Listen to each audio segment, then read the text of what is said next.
ต้อนรับท่าเรือต่อไปไอคอนสยามผู้โดยสารสามารถเปลี่ยนเส้นทางไปเรือรับส่งไอคอนสยามและรถไฟฟ้า BTS สายสีทองได้ที่ท่าเรือนี้ Change here for Icon Siam Shuttle Boat and BTS Gold Line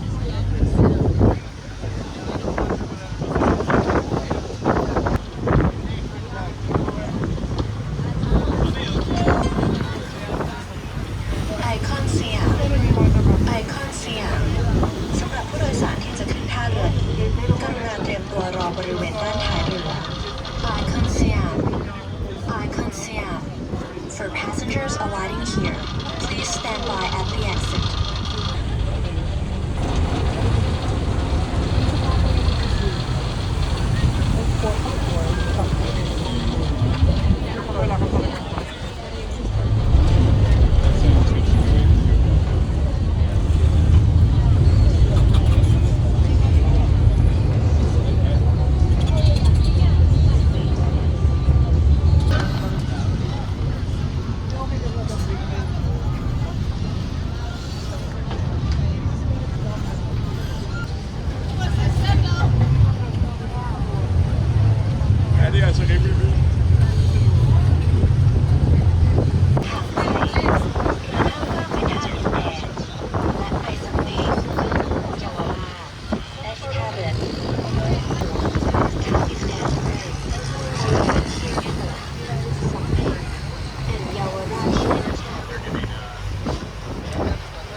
at the exit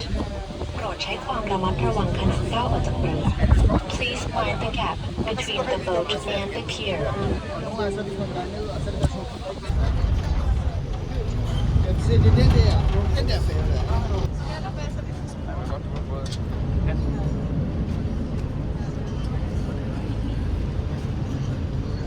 ไปราชินี ผู้โดยสารสามารถเปลี่ยนเส้นทางไป รถไฟฟ้า MRT สายสีเงินและไปปากคลองตลาด ได้ที่ท่าเรือนี้ Next pier ราชินี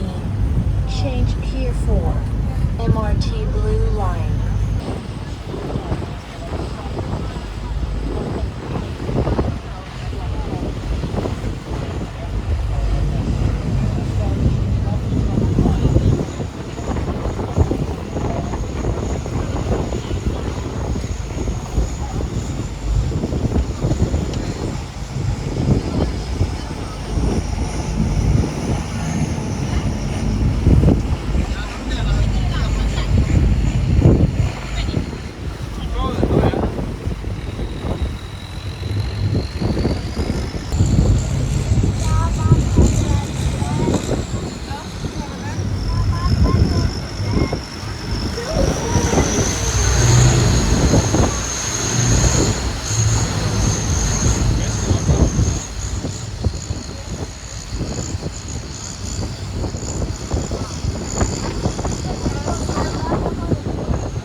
โดยสารสามารถไป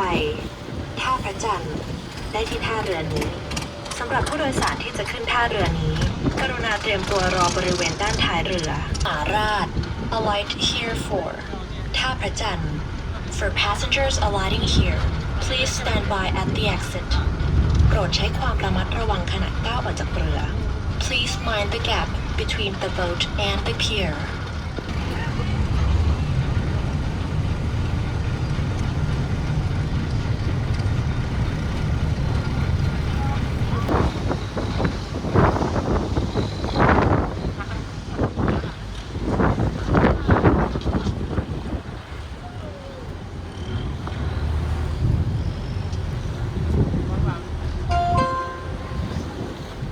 ท่าเรือต่อไปพรานนกผู้โดยสารสามารถไปวังหลังสิริราชได้ที่ท่าเรือนี้ next pier พรานนก alight here for วังหลังสิริราช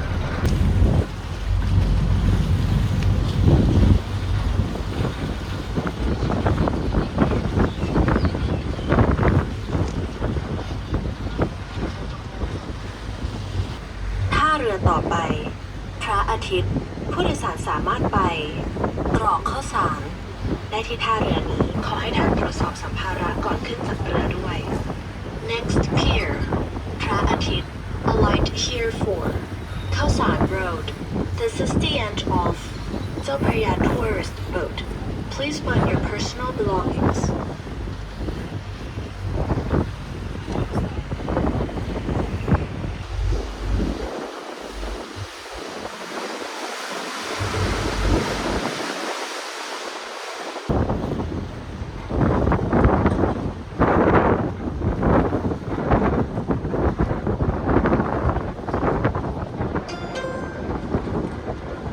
พระอาทิตย์